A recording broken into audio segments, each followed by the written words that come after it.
ፍራን ሰላክ በዓለማችን ላይ በጣም እድለኛውና እድለኛ አልባ ሰው በመባል ይታወቃል። ህይወታችሁ ዛሬ ቀን አይደለም ብላችሁ ታውቃላችሁ። ነገር ግን የፍራን ሰላክ የህይወት ታሪክ ሳሰሙ እንዳትሉ።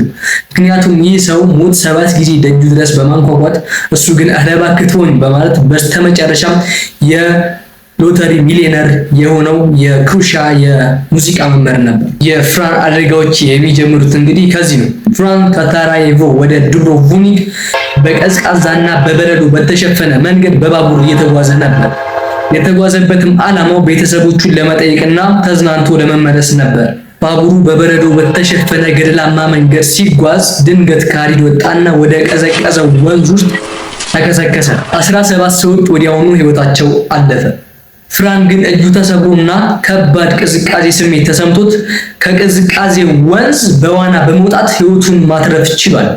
እናም ይህ የመጀመሪያ ማስጠንቀቂያ ነበር ይለናል ፍራን። ሁለተኛው አደጋ የሚጀምረው ፍራን እናቱ ታሞበት ስለነበር ከዛግሬብ ወደ ሬጂካ በፍጥነት መጓዝ ወይም መሄድ ነበረበት። በህይወቱ ለመጀመሪያም ለመጨረሻም ጊዜ በአውሮፕላን ተሳፈረ።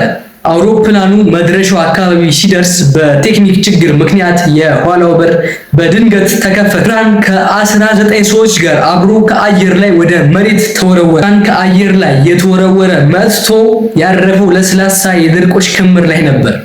ጥቂት ሰዓታት ቆይቶ ሲነቃ ቀላል ጭረት ብቻ ነበር የደረሰበት ማለት ነው። በስተመጨረሻም ፍራን አውሮፕላንም ሆነ ባቡር አልሆንልኝ አለ በማለት በተረጋጋ የህዝብ አውቶቡስ ላይ ተሳፍሮ እየተጓዘ ነበር። አውቶቡሱ ድልድዩ ላይ ሲደርስ ጎማው ተንሸራቶ ድልድዩን ሰብሮ ወደ ወንዝ ውስጥ ገባ። በዚህ ምክንያት 4 ሰዎች ህይወታቸው አለፈ። ፍራን ግን ጥቂት ጭረትና ውልቃት ብቻ አስተናግዶ ከዛ ወንዝ ውስጥ ወጣ ማለት ነው። አሁን ህዝቡ አረ ይሄ ሰውዬ ካለ አብረን እሱ ጋር አንሳፈርም ማለት ጀምሮ ነበር። አሁን ፍራን የትራንስፖርት ጉዞ በቃኝ አይሆንልኝም ብሎ የራሱን መኪና ገዛ። ሃይዌይ ላይ የነዳ ሳለ የነዳጅ ታንከሩ ፍሳሽ ሞተሩ በድንገት እሳት ያዘ። መኪናዋ ፈንድታ ዓመት ከመሆኗ በፊት ከጥቂት ሰከንድ በፊት ዘሎ በመውጣት ህይወቱን አተረፈ። በዚህም ጸጉሩ ትንሽ ተቃጥሎበት ነበር እንጂ ሌላ ምንም አደጋ አልደረሰበትም። ሆነም ፍራን 3 ዓመት ፍራን ምንም አደጋ ሳይኖርበት ወይም ምንም አደጋ ሳይደርስበት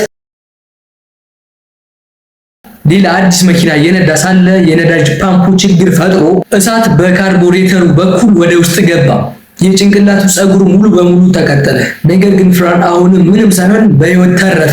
ጓደኞቹ የሞት መልአክ ከኋላ ይከተላል በማለት ይሸሹት ነበር።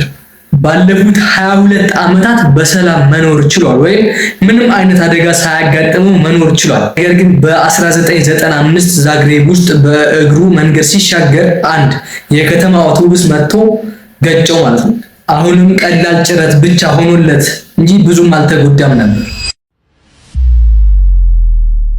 በአንድ ተራራማ መንገድ ላይ መኪና እየነዳ ሳለ ከተቃራኒ አቅጣጫ የሚመጣ የተባበሩት መንግስታት ትልቅ የጭነት መኪና መስመር ስቶ ስለነበረ ከፍራን መኪና ጋር በመጋጨት የፍራን መኪና ወደ ገደላማው ቦታ አስቀንጥሮ ጣላት ማለት ነው። መኪናዋ 300 ጫማ ያህል ወይም 90 ሜትር በላይ ገደል ውስጥ ገባች። ፍራን መኪናዋ ወደ ገደል ውስጥ ሳትገባ በፊት መኪናውን በር በመክፈት አንድ ዛፍ ላይ ተንጠለጠለ ማለት ነው። መኪናዋ ተንከባላ ስትፈረከስ ፍራን ዛፍ ላይ ተንጠላጥሎ መኪናዋ ስትቃጠል ይመለከት ነበር። በዓለማችን ላይ በጣም እድለኛ አልባው ሰው ተብሎ የሚታወቀው ፍራን ሰላክ በ2003 በ73 ዓመቱ ለመጀመሪያ ጊዜ የሎተሪ ቲኬት ገዛ።